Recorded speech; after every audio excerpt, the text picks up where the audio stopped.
I know some people are going to be happier about the warmer weather. Yes. It's our friends, the snakes and the reptiles, because bearded dragons, lizards and snakes are all very popular exotic pets here in the UK.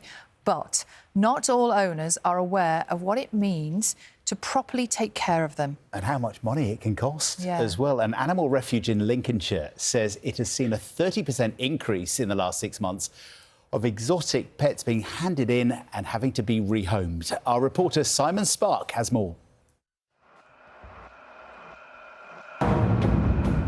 Step inside the world of Pam Mansfield. There's a snapping turtle in here. They can bite your fingers off. They can take your fingers, yeah. It's an Asian forest scorpion. They're aggressive, but it's only like a wasp sting. On her 4 acres of land, there are creatures from all over the world. Over 300 of them.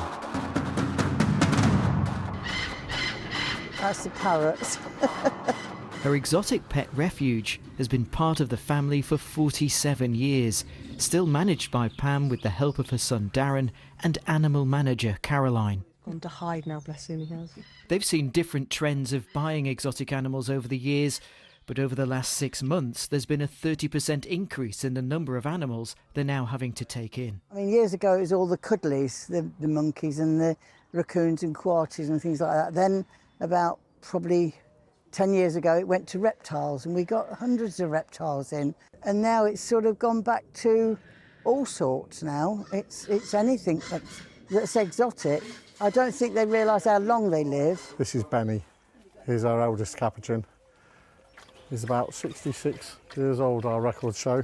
And the cost of them, I mean, our electric bill is £5,000 a month. Exotic animals are sometimes bought as status symbols, but the family here say there's also an ease of purchasing which can lead to spur-of-the-moment decisions, with some people having no idea what they're taking on. So this is George. He's a Mississippi alligator. He'd been kept in a bathtub by his previous owner. We took him on, he was only about 18 inches long at the time. To have an alligator in the back garden, you're going to need a big enclosure like this, and there's loads of health and safety to follow as well with him. There's so much specialist care that they need, specialist diet, specialist veterinary treatment, specialist housing, different lighting depending on the animal, humidity monitoring, temperature monitoring. So there's an awful lot involved with them. And I think status symbols is one reason, and sometimes ill-informed as well from places that are just trying to make money rather than looking after the welfare of the animal. It costs £100,000 a year to keep this refuge open, but once these animals are under Pam's care, they're here for life. Simon Spark, BBC News. So, Annalise Sidwell and Ethan Spurrier from the Association of Protecting Exotic Species join us now, along with some friends. We're being very relaxed and calm about this now, aren't we? Morning, both. Just tell us who you've brought with you this morning. So, in my hand here, we've got Nero. He is a pied python, and he is one of our calmest reptiles here. We have Icarus here, our bearded dragon. He's quite content on my shoulder right now. I have Ziggy the corn snake. It's a female corn snake. She's Right, lovely. now, so Ziggy is the liveliest of our friends on the sofa this morning. Just describe to us why Ziggy is like that. Just a temperament, really. Yeah. She might try and go down someone's shirt. She likes to explore. John? Yeah. Great. And who's wearing a shirt? Yes. They're on my side, Sal. Yeah, I know. There's a reason for that, John.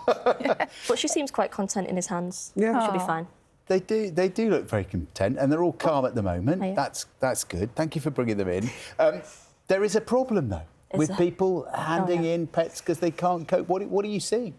So there is more of an influx of animals being surrendered, reptiles specifically, because some people maybe don't know what to do when caring for them or have the funds. They get caught out by the funds, really.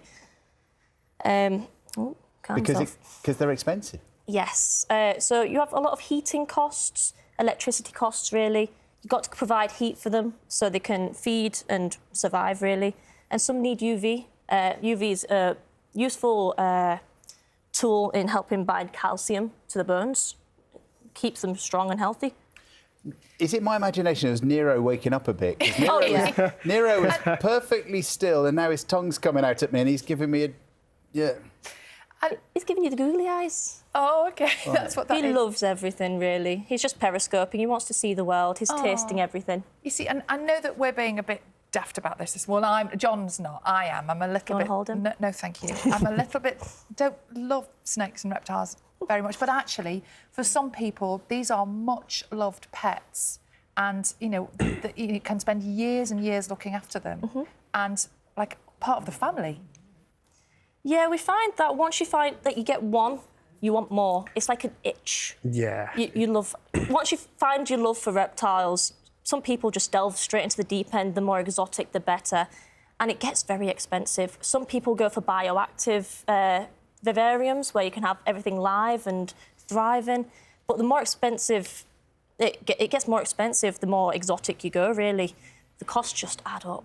Oh, OK. Now, Ziggy, I think, is going to go off for a little rest because we have another snake that we're going to bring in at this moment. If we could just bring the handler in for our next snake, this would be marvellous. Now, this one's a little bit smaller and cuter. Yeah. Oh, Sorry, I don't mean the remind handler. you of that. I mean the snake. Bye, Ziggy. Who's this? So this is Levi, the hognose snake.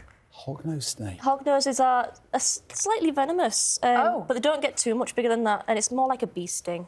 But he's a little sweetheart. Plus, the venomous fangs at the back of the mouth, so even if he did bite you, gotta more chew than you. likely you wouldn't get any venom Okay, in talk you. me through more than likely. So he has to actually chew on your skin to get the venomous fangs He really into doesn't them. have to, believe me. But he won't. And the challenge for lots of people is that when you buy an animal like this, you actually don't know how long they're going to live because they can live a really long time, can't they? Yeah, people get caught out with that as well. Tortoises can outlive you. And a lot of reptiles are for life. Like a cat and a dog, they can live 15, 20 years, depending on the species, that is. But some people don't take that commitment into consideration, and that causes a lot of abandonments or, you know, surrenders. That's a few things that are happening. So around. what would you say to people who are thinking about taking one of these animals Are you thinking about on? one, Sam? Well, not currently, no. I'd say if you're thinking about getting an exotic pet, do the research on what breed you're getting, what species, like the UV light if they need any, do they need any sort of heat lamp, any supplements, and to sort of look upon the type of environment that your species needs. So, for instance, for Ziggy before, you'd have more of a, what would you say, as enclosure? We say simple setup would be good for a corn snake. You got your heat mat, your substrate, your hide, water. Keep all the basic needs. And something like Icarus here, he needs more heat lamp for basking, like some other reptiles. He'll need UV for, like the sun, really. And food? What one would have eaten? So snakes I'm not more gonna listen. commonly eat frozen, like rats, mice, chicks. In his case, chicks or rats. He will eat locusts, crickets, dubia roaches, mealworms, and it does add up. They can be imagine that's expensive and yeah. smelly. Can be. Smelly. Expensive and smelly. Yeah, You're not selling them. they'll know.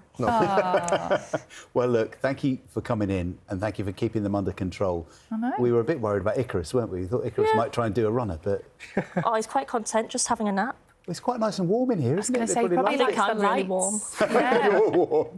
Yeah, definitely. Not as warm as we are, Yeah. or sweaty. Thank you so much, all of you, for coming in. Thank you. Nice to And meet being you. so well Pleasure. behaved. Yeah. Pleasure. There we Thank go. you.